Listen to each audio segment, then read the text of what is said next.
ദിവസത്തിലാണ് നമ്മളൊക്കെ ഒരുമിച്ച് കൂടിയിരിക്കുന്നത്. അല്ലാഹു സുബ്ഹാനഹു വ തആല നമ്മിൽ നിന്ന് കബൂലാക്കി അനുഗ്രഹിക്കട്ടെ.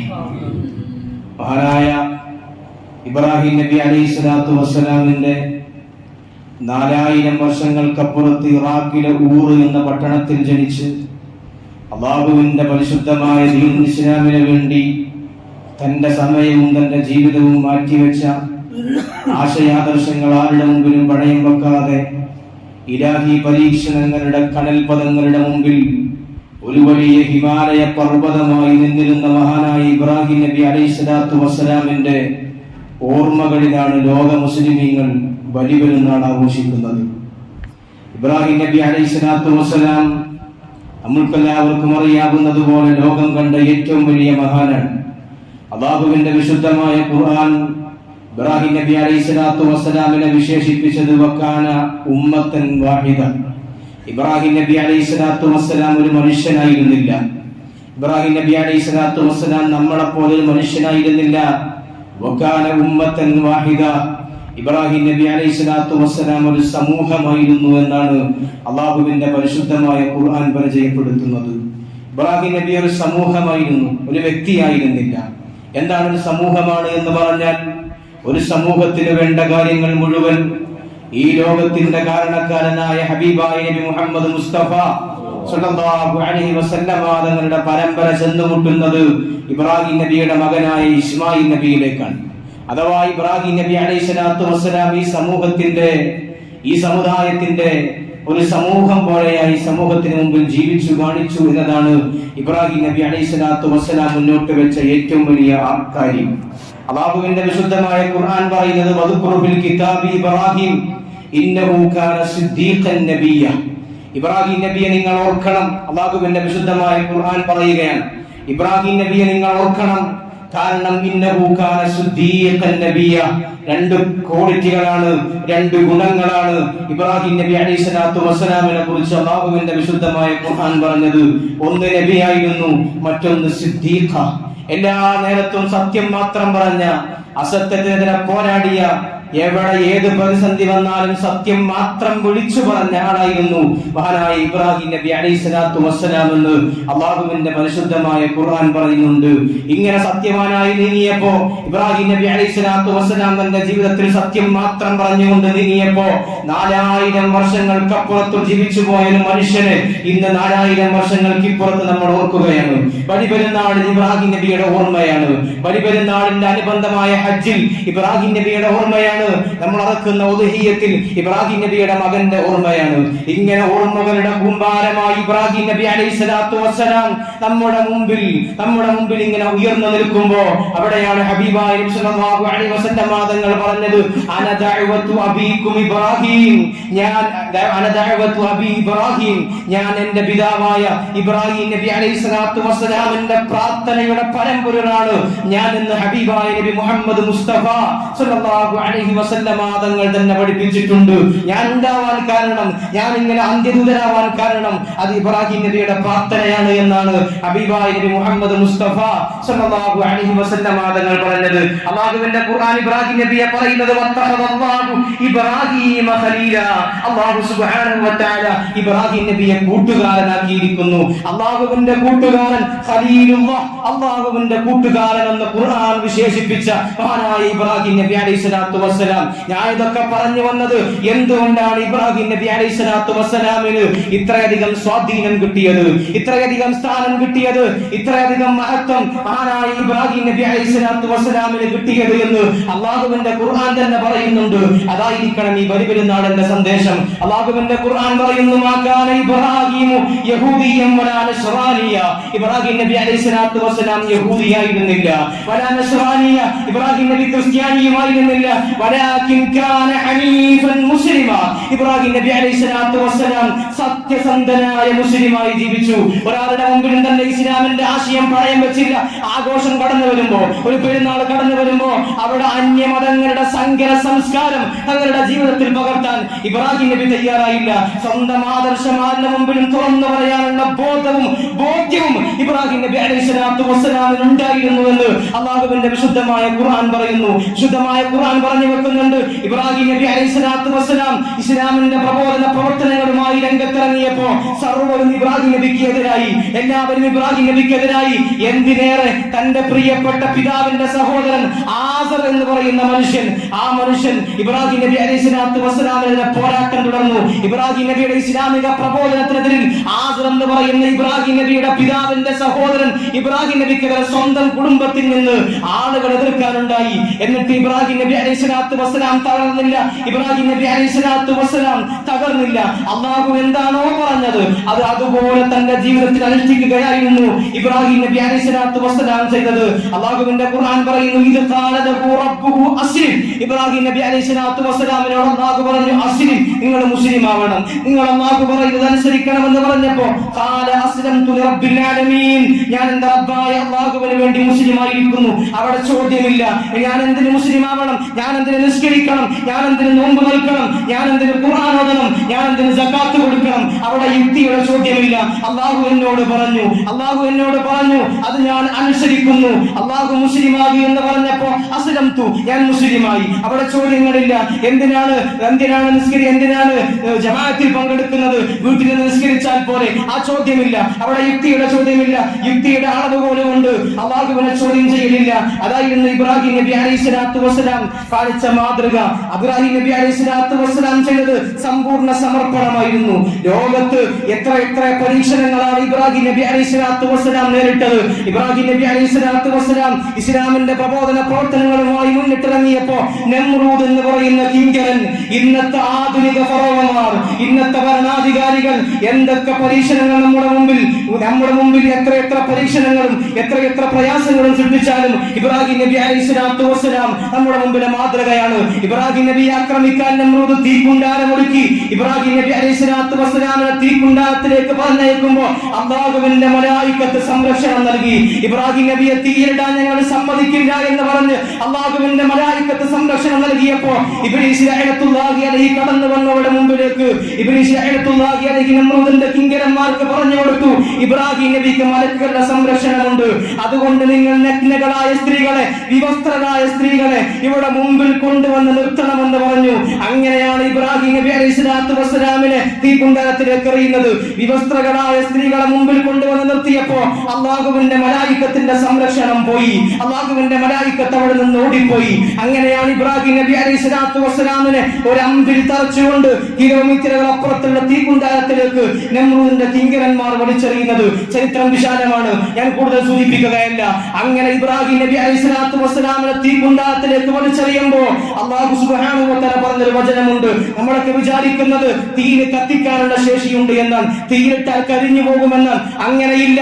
അല്ലാഹുവിന്റെ ഉദ്ദേശമുണ്ടെങ്കിൽ ഇവിടെ കരണ്ട് കത്തൂ, ഇവിടെ തീ കത്തിക്കൂ. വെള്ളത്തിന് നമ്മുടെ ദാഹം ശമിപ്പിക്കാൻ കഴിയൂ, ഭക്ഷണത്തിന് നമ്മുടെ വിശപ്പ് ശമിപ്പിക്കാൻ കഴിയണമെങ്കിൽ അല്ലാഹുവിന്റെ വേണ്ടുക വേണം, അല്ലാഹു ഉദ്ദേശിക്കണം. അല്ലാഹുവിന്റെ ഇറാദത്തില്ലെങ്കിൽ ലോകത്ത് ഒരു പുഷ്പം പോലും ജനിക്കുന്നില്ല, ലോകത്തൊരു സസ്യം പോലും ജനിക്കുന്നില്ല. ഇബ്രാഹിം നബിയെ തീക്കുണ്ടാരത്തിലേക്ക് വലിച്ചെറിഞ്ഞപ്പോ അല്ലാഹു പറഞ്ഞു, കൂനി ബർദം വസലാമ, തീ കരിക്കാൻ പാടില്ല, ഇബ്രാഹിം നബിയെ കരിക്കാൻ പാടില്ല. ഇബ്രാഹിം നബി അലൈഹിസ്സലാത്തു വസ്സലാമിനെ കരിച്ചില്ല. അത്ഭുതമെന്നോളം ആ തീക്കുണ്ടാരത്തിൽ നിന്ന് ഇബ്രാഹിം നബിയതായി നേറ്റി വരുമ്പോ ഒരു താട് രോമത്തിന് പോലും ഒരു കുറവും വരാതെ ഇബ്രാഹിം നബി അലൈഹിസ്സലാത്തു വസ്സലാം ആ തീക്കുണ്ടാരത്തിൽ നിന്ന് എഴുന്നേറ്റ് വന്ന ചരിത്രം നമ്മൾ കേട്ടതാണ്. ഇബ്രാഹിം നബി അലൈഹിസ്സലാത്തു വസ്സലാം അവരുടെ നിൽക്കപ്പുറതിയില്ലാതെ ഷാമിൽ നിന്ന് മിസ്രിലേക്ക് യാത്ര പോകുന്നുണ്ട്. ഷാമിൽ നിന്ന് മിസ്രിലേക്ക് യാത്ര പോകുമ്പോഴാണ് ഇബ്രാഹിം നബി അലൈഹിസ്സലാത്തു വസ്സലാമിനെ ഷാമിൽ നിന്ന് മിസ്രിലേക്ക് യാത്ര പോകുമ്പോഴാണ് സിനാൻ ബിൻ അലവാൻ എന്ന് പറയുന്ന ഭരണാധികാരി എന്ന രാജാവ് ഇബ്രാഹിം നബിയുടെ ഭാര്യയായ സാറാ ബീവി അലൈഹിസ്സലാത്തു വസ്സലാമയെ കണ്ടത്. സാറാ ബീവി സുന്ദരിയായ പെണ്ണായിരുന്നു. സാറാ ബീവിയെ വിളിച്ചു കൊട്ടാരത്തിലേക്ക്. ഇബ്രാഹിം നബി പറഞ്ഞ എന്റെ ഭാര്യയാണ്, എന്റെ ഭാര്യയെ തൊട്ടുപോകരുത് എന്ന് പറഞ്ഞപ്പോ ഇബ്രാഹിം നബി അലൈഹിസ്സലാത്തു വസ്സലാമിനെ സിനാൻ ബിൻ അലവാൻ എന്ന് പറയുന്ന രാജാവ് തുറുങ്കിലടച്ച ചരിത്രം നമുക്ക് കാണാൻ കഴിയും. അങ്ങനെ സാറാ ബീവിയുമായി ഈ ഭരണാധികാരിയായ രാജാവ് സംസർഗത്തിൽ ഏർപ്പെടാൻ ശ്രമിക്കുമ്പോ, ശാരീരികമായ ബന്ധത്തിൽ ഏർപ്പെടാൻ ശ്രമിക്കുമ്പോ അല്ലാഹുവിന്റെ സഹായം ഉണ്ടാവുകയാണ്. ആ രാജാവിന് സാറാ ബീവിയെ തൊടാൻ കഴിയുന്നില്ല, നിന്നിടത്തിൽ നിന്ന് അനങ്ങാൻ കഴിയുന്നില്ല. അങ്ങനെയാണ് ഇബ്രാഹിം നബി അലൈഹിസ്സലാത്തു വസ്സലാമും സാറാ ബീവിയും വലിയ മഹത്തുക്കളാണ് എന്ന് മനസ്സിലാക്കുന്നത്. അങ്ങനെയാണ് ഇബ്രാഹിം നബി അലൈഹിസ്സലാത്തു വസ്സലാമിനെ വലിയ മഹാനാണ് എന്ന് കണ്ടുകൊണ്ട് രാജാവ് ഹാജറ ബീവിയെ കൈമാറുന്നത്. ഹാജറ ബീവിയെ കൈമാറുകയാണ്. ഹാജറ ബീവി ഒരു അടിമ പെണ്ണായിരുന്നു. ആ ഹാജറ ബീവി ഇബ്രാഹിം നബി അലൈഹി സ്വലാത്തു വസ്സലാമിന് രാജാവ് കൈമാറുന്നുണ്ട്. അങ്ങനെയാണ് ഹാജറ ബീവിയെയും കൊണ്ട് ഇബ്രാഹിം നബി അലൈഹി സ്വലാത്തു വസ്സലാം പോകുന്നത്. വലിയ ചരിത്രങ്ങളാണ്, വിശാലമായ ചരിത്രങ്ങളാണ്. ഇബ്രാഹിം നബി അലൈഹി സ്വലാത്തു വസ്സലാമിന് മക്കൾ ഉണ്ടായിരുന്നില്ല. മക്കളില്ലാതെ വിഷമിച്ച് അള്ളാഹുവിനോട് ദുആ ചെയ്തു, അള്ളാഹുവിനോട് പ്രാർത്ഥിച്ചു, റബ്ബേ ഇന്നി വഹനൽ അദ്മു മിന്നി, എന്റെ എല്ലുകൾ ബലഹീനമായി പോയിട്ടുണ്ട്, വസ്തഅല റഅസു ശൈബ, എന്റെ തലയിൽ ഒരു മുടി പോലും ഇനി നിരക്കാനില്ല, എനിക്ക് മക്കളില്ലല്ലോ അല്ലാഹ് എന്ന് അല്ലാഹുവിനോട് പൊട്ടി കരഞ്ഞ് ദുആ ചെയ്തപ്പോ പ്രായമായ വയസ്സായപ്പോ ഇബ്രാഹിം നബി അലൈഹി സ്വലാത്തു വസ്സലാമിന് അല്ലാഹു നൽകി ഇസ്മായിൽ എന്ന് പറയുന്ന പൊന്നുമകനെ. ഇസ്മായിൽ എന്ന് പറയുന്ന പൊന്നുമകനെ. എന്നാൽ എന്താണ് ഉണ്ടായത്? ആ ഇസ്മായിൽ എന്ന് പറയുന്ന പൊന്നുമകനെ കൂട്ടിക്കൊണ്ടുപോയി, നീ ഇസ്മായിലിനെ ഇന്നി അറാ ഫിൽ മനാമി അന്നി അദ്ബഹുക, എന്റെ പൊന്നുമോനെ ഞാൻ നിന്നെ സ്വപ്നത്തിൽ അറുക്കുന്നത് കണ്ടിട്ടുണ്ട്, നിന്നെ അറുക്കാൻ അല്ലാഹുവിന്റെ കൽപ്പനയുണ്ട്, അതുകൊണ്ട് നിന്റെ കഴുത്ത് എന്റെ മുമ്പിലേക്ക് നീട്ടിത്തരണമെന്ന് ഇബ്രാഹിം നബി അലൈഹി സ്വലാത്തു വസ്സലാം പറഞ്ഞപ്പോ തന്റെ മകൻ, പിഞ്ചു മകൻ ഇബ്രാഹിം നബി അലൈഹി സ്വലാത്തു വസ്സലാമിനോട് പറയുന്നത്, അല്ലാഹുവിന്റെ കൽപ്പനയുണ്ടെങ്കിൽ, അല്ലാഹുവിന്റെ ഉദ്ദേശമുണ്ടെങ്കിൽ, അല്ലാഹു നിങ്ങളോട് അങ്ങനെ പറഞ്ഞിട്ടുണ്ടെങ്കിൽ നിങ്ങൾ പേടിക്കരുത് പിതാവേ, നിങ്ങൾ ബേജാറാവരുത് പിതാവേ, എന്റെ കഴുത്തിലേക്ക് കത്തി വെക്കണമെന്ന് പിഞ്ചു മകനായ ഇസ്മായിൽ നബി അലൈഹി സ്വലാത്തു വസ്സലാം ആറ്റുനോറ്റ് കിട്ടിയ പൊന്നുമകനെ അറുക്കാൻ കൊണ്ടുപോകുമ്പോ പ്രിയമുള്ളവരെ, ഒരു പിതാവിന്റെ വേദന എത്രയായിരിക്കും, ഒരു മകന്റെ വേദന എത്രയായിരിക്കും. അവിടെയാണ് ഇബ്രാഹിം നബി അലൈഹി സ്വലാത്തു വസ്സലാമിന്റെ സമർപ്പണം നമ്മൾ ആലോചിക്കേണ്ടത്. അവിടെയാണ് ഇബ്രാഹിം നബി അലൈഹി സ്വലാത്തു വസ്സലാമിന്റെ ഇസ്ലാമിനോടുള്ള, ഇബ്രാഹിം നബി അലൈഹി സ്വലാത്തു വസ്സലാമിനോട് ഉള്ള ആദർശ പ്രതിബദ്ധത നമ്മൾ മനസ്സിലാക്കേണ്ടത്. ഇബ്രാഹിം നബി അലൈഹി സ്വലാത്തു വസ്സലാം നമുക്ക് മുമ്പിൽ മാതൃകയാണ്. എന്തൊക്കെ ബുദ്ധിമുട്ടുകൾ വന്നാൽ, എന്തൊക്കെ പ്രയാസങ്ങൾ വന്നാൽ, എന്തൊക്കെ പ്രയാസങ്ങളും ബുദ്ധിമുട്ടുകളും വന്നാൽ താൻ വിശ്വസിച്ച ആദർശം, താൻ വിശ്വസിച്ച ആശയം അതാരുടെ മുമ്പിലും പണയം വെക്കേണ്ടതില്ല. എല്ലാ പരീക്ഷണങ്ങളും എല്ലാ ബുദ്ധിമുട്ടുകളും തീർത്തു തരാൻ ഇവിടെയുള്ള അല്ലാഹുവുണ്ട്, ഏകനായ അല്ലാഹുവുണ്ട് എന്ന ചിന്തയാണ് എല്ലാ സമയത്തും നമുക്കുണ്ടാവേണ്ടത്. ഹസ്ബുനല്ലാഹു വനിഅമൽ വകീൽ, ഇബ്രാഹിം നബി പറഞ്ഞതാണ്, എനിക്കെന്റെ അല്ലാഹു മതി, എനിക്കെന്റെ അല്ലാഹു മതി. അതാണ് നമ്മുടെ മനസ്സിലുണ്ടാവേണ്ടത്. എന്തൊക്കെ ബുദ്ധിമുട്ടുകൾ മാനുഷികമായി നമുക്കുണ്ടായാലും, സാമ്പത്തികമായ തളർച്ചയുണ്ടാവാം, കച്ചവടത്തിൽ മോശം അവസ്ഥയുണ്ടാകാം, മക്കൾ മരണപ്പെടാം, ഭാര്യ മരണപ്പെടാം, ഉമ്മ മരണപ്പെടാം, ഒരുപാട് പ്രയാസങ്ങളും ബുദ്ധിമുട്ടുകളും നമുക്കുണ്ടാകാം. ഈ സമയത്തിലും സന്ദർഭത്തിലും ഒക്കെ നമ്മൾ മനസ്സിലാക്കേണ്ടത് ഇബ്രാഹിം നബിയുടെ ഓർമ്മയാണ്. എല്ലാം തകർന്നു പോയ ഒരു മനുഷ്യൻ, എല്ലാം ഇല്ലാതെ പോയ ഒരു മനുഷ്യൻ, സാമ്പത്തികമായി തകർന്ന, ശാരീരികമായി തകർന്ന, മാനസികമായി തകർന്ന ഒരു മനുഷ്യൻ അള്ളാഹുവിന് വേണ്ടി ജീവിച്ച വലിയ മാതൃകയാണ് ഇബ്രാഹിം നബി അലൈഹി സ്വലാത്തു വസ്സലാമിന് മുമ്പിൽ നമുക്ക് കാണാൻ കഴിയുന്നത്. അതുകൊണ്ട് ഇബ്രാഹിം നബി അലൈഹി സ്വലാത്തു വസ്സലാം കഅബാലയം നിർമ്മിച്ചു കഴിഞ്ഞതിന് ശേഷം ഒരു ദുആ പറഞ്ഞിട്ടുണ്ട്, അല്ലാഹുമ്മ റബ്ബനാ തഖബ്ബൽ മിന്നാ, അല്ലാഹുവേ ഈ കഅബാലയം ഞങ്ങൾ ഇവിടെ പണിതു, ഈ കഅബാലയം ഞങ്ങൾ ഇവിടെ നിർമ്മിച്ചു, അതുകൊണ്ട് റബ്ബനാ തഖബ്ബൽ മിന്നാ, ഞങ്ങളിൽ നിന്ന് ഈ കഅബാലയത്തിന് ഞങ്ങൾ ചെയ്ത പ്രവർത്തനം നീ സ്വീകരിക്കണേ എന്ന് ഇബ്രാഹിം നബി അലൈഹി സ്വലാത്തു വസ്സലാം ദുആ ചെയ്ത് നമുക്ക് ചരിത്രത്തിൽ കാണാൻ കഴിയും. ഇന്ന് നമ്മളൊക്കെ നിസ്കാരത്തിൽ ലോകത്തെ എവിടൊക്കെ മുസ്ലിമീങ്ങൾ നിസ്കരിക്കുന്നുണ്ട് അവിടെയൊക്കെ ഇബ്രാഹിം നബിയുടെ പേര് പറയുന്നു. അല്ലാഹുമ്മ സ്വല്ലി അലാ മുഹമ്മദിൻ കമാ സ്വല്ലൈത അലാ ഇബ്രാഹിമ, അല്ലാഹുവേ നീ ഇബ്രാഹിം നബി അലൈഹി സ്വലാത്തു വസ്സലാമിന്റെ പേരിൽ സ്വലാത്ത് ചൊല്ലിയതിനു വേണ്ടി ഞങ്ങളുടെ ഹബീബായ നബിയുടെ പേരിൽ നീ സ്വലാത്ത് ചൊല്ലണമേ. ഇങ്ങനെ ലോകത്ത് തന്നെ ഓർക്കപ്പെട്ട ഒരു മനുഷ്യൻ അതായിരുന്നു ഇബ്രാഹിം നബി അലൈഹി സ്വലാത്തു വസ്സലാം, അതായിരുന്നു ഇബ്രാഹിം നബി അലൈഹി സ്വലാത്തു വസ്സലാം. ആ ചരിത്രം നമ്മൾ മനസ്സിലാക്കേണ്ടതുണ്ട്, ആ ചരിത്രത്തിൽ നമ്മൾ പാഠം ഉൾക്കൊള്ളേണ്ടതുണ്ട്. അല്ലാഹു സുബ്ഹാനഹു വ തആല തൗഫീഖ് നൽകട്ടെ. ഇബ്രാഹിം നബി അലൈഹി സ്വലാത്തു വസ്സലാമിന്റെ ചരിത്രം നമുക്കൊരു സാക്ഷിയാണ്, ചരിത്രത്തിലെ ആഗ്നി ഗുണ്ടാരം ഒരു സാക്ഷിയാണ്, ആകാശത്ത് നിന്ന് വന്ന ആട്ടിൻകുട്ടി നമ്മുടെ മുമ്പിലെ സാക്ഷിയാണ്, ഹാജറ ബീവി നമ്മുടെ മുമ്പിലെ സാക്ഷിയാണ്, ഇസ്മായിൽ അലൈഹി സ്വലാത്തു വസ്സലാം നമ്മുടെ മുമ്പിലെ സാക്ഷിയാണ്. വളരാത്ത, തകരാത്ത, ഒരിക്കലും വറ്റാത്ത നീറവയായി മക്കയിൽ ജ്വലിച്ചു നിൽക്കുന്ന സംസം വെള്ളം നമുക്ക് മുമ്പിലെ സാക്ഷിയാണ്. ഇന്നല്ലെങ്കിൽ നാളെ ആരൊക്കെ തകർക്കാൻ ശ്രമിച്ചാലും, ആരൊക്കെ ഇല്ലായ്മ ചെയ്യാൻ ശ്രമിച്ചാലും, ഈ മുസ്ലിം സമൂഹത്തിന് നേരെ ആരൊക്കെ ബോംബുകൾ ഇട്ട് തകർക്കാൻ ശ്രമിച്ചാലും, ആരൊക്കെ ബുൾഡോസ് രാജിലൂടെ മുസ്ലിമീങ്ങളുടെ വീടുകൾ തകർക്കാൻ ശ്രമിച്ചാലും, ആരൊക്കെ ഏക സിവിൽ കോഡും, ആരൊക്കെ ഏക സിവിൽ കോഡും മുത്തലാഖും പാസാക്കിക്കൊണ്ട് ആരൊക്കെ എന്തൊക്കെ വർഗീയ അജണ്ടകൾ ഈ രാജ്യത്തെന്നല്ല ലോകത്തെന്നല്ല ആരൊക്കെ നടത്തിയാലും അതൊക്കെ അതിജയിക്കാനുള്ള കരുത്ത് ഈ മുസ്ലിം സമൂഹത്തിനുണ്ട്. അതിനെല്ലാം കൂടെ നമ്മുടെ അല്ലാഹു ഉണ്ട് എന്ന ഏറ്റവും വലിയ സാക്ഷിയായിട്ടാണ് ഇബ്രാഹിം നബി അലൈഹിസ്സലാത്തു വസ്സലാമിന്റെ ചരിത്രം നമ്മുടെ മുമ്പിൽ ജ്വലിച്ചു നിൽക്കുന്നത്. അല്ലാഹു സുബ്ഹാനഹു വ തആല തൗഫീഖ് നൽകി അനുഗ്രഹിക്കട്ടെ. ഇന്ന് പെരുന്നാൾ ദിവസമാണ്. ഇന്ന് പെരുന്നാൾ ദിവസം മുസ്ലിമിന്റെ ആഘോഷ ദിവസമാണ്. എന്നാൽ ആ ആഘോഷം അതിന് വിടാൻ പാടില്ല. മുസ്ലിമിന്റെ ആഘോഷം ഇസ്ലാമിന്റെ ചിട്ടാവട്ടങ്ങൾക്കുള്ളിൽ നിന്നുകൊണ്ടായിരിക്കണം. അതൊരിക്കലും നമ്മൾ തകർക്കാൻ പാടില്ല. അല്ലാഹുവിന്റെ വിശുദ്ധമായ ഖുർആൻ പറയുന്നത്, അല്ലാഹുവിന്റെ പരിശുദ്ധമായ ഹദീസുകൾ പഠിപ്പിക്കുന്നത് അങ്ങനെയാണ്. നമ്മുടെ ആഘോഷം മുസ്ലിമിന്റെ ആഘോഷമാവണം. പള്ളിയിൽ നിന്ന് നിസ്കാരം കഴിഞ്ഞ് പുറത്തിറങ്ങുന്ന മുസ്ലിമും ചർച്ചിൽ നിന്ന് അവരുടെ കുർബാന കഴിഞ്ഞ് പുറത്തിറങ്ങുന്ന ക്രൈസ്തവനും അമ്പലത്തിൽ നിന്ന് ഇറങ്ങി വരുന്ന ഹൈന്ദവന്റെയും ആഘോഷങ്ങൾ ഒരുപോലെയാവാൻ പാടില്ല. നമുക്ക് ആഘോഷത്തിന് പരിധിയുണ്ട്. പള്ളിയിൽ നിന്ന് നേരെ പോയി ബാറിലേക്ക് പോകുന്ന, കള്ളുഷാപ്പിലേക്ക് പോകുന്ന സ്വഭാവം അത് മുസ്ലിമിന്റേതല്ല. ആ സ്വഭാവം നമ്മൾ ഒഴിവാക്കണം. അങ്ങനെയുള്ള ഇസ്ലാം വിരോധിച്ച കാര്യങ്ങളിൽ നിന്ന് മാറി നിന്നുകൊണ്ടായിരിക്കണം നമ്മുടെ ആഘോഷം. അല്ലാഹു സുബ്ഹാനഹു വ തആല തൗഫീഖ് നൽകി അനുഗ്രഹിക്കട്ടെ. ഈ പെരുന്നാൾ ദിവസം നമ്മളെക്കാൾ ഇതുപോലെ പള്ളിയിൽ ഒരുമിച്ച് കൂടണമെന്ന് ആഗ്രഹിച്ച ഒരുപാട് ആളുകൾ നമ്മിൽ നിന്ന് മരണപ്പെട്ടു പോയിട്ടുണ്ട്.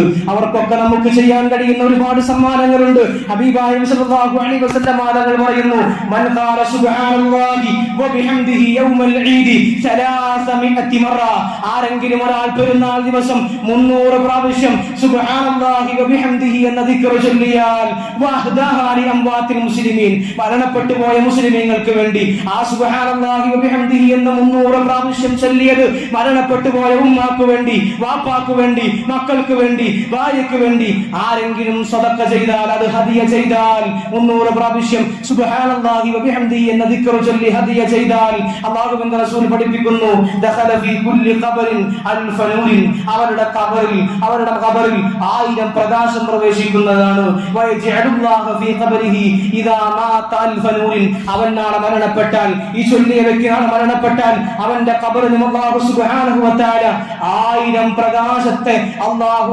വിട്ടുകൊടുക്കുമെന്ന് ഹബീബായ നബി മുഹമ്മദ് മുസ്തഫ സല്ലല്ലാഹു അലൈഹി വസല്ലം തങ്ങൾ പഠിപ്പിച്ചിട്ടുണ്ട്. ആ കാര്യം നമ്മുടെ മരണപ്പെട്ടവർക്ക് വേണ്ടി നമ്മൾ ചെയ്യാവുന്ന ഏറ്റവും നല്ല ഗുണമുള്ള കാര്യമാണ് എന്ന് മനസ്സിലാക്കിക്കൊണ്ട് അത്തരം കാര്യങ്ങളിലൊക്കെ മുഴുകുക. അല്ലാഹു സുബ്ഹാനഹു വ തആല തൗഫീഖ് നൽകി അനുഗ്രഹിക്കട്ടെ. അല്ലാഹു സുബ്ഹാനഹു വ തആല ബലിപെരുന്നാളിന്റെ സന്ദേശം പൂർണ്ണമായി ഉൾക്കൊള്ളുന്ന മുഅ്മിനീങ്ങളുടെ കൂട്ടത്തിൽ നമ്മെ എല്ലാവരെയും ഉൾപ്പെടുത്തി അനുഗ്രഹിക്കട്ടെ എന്നീ സന്ദർഭം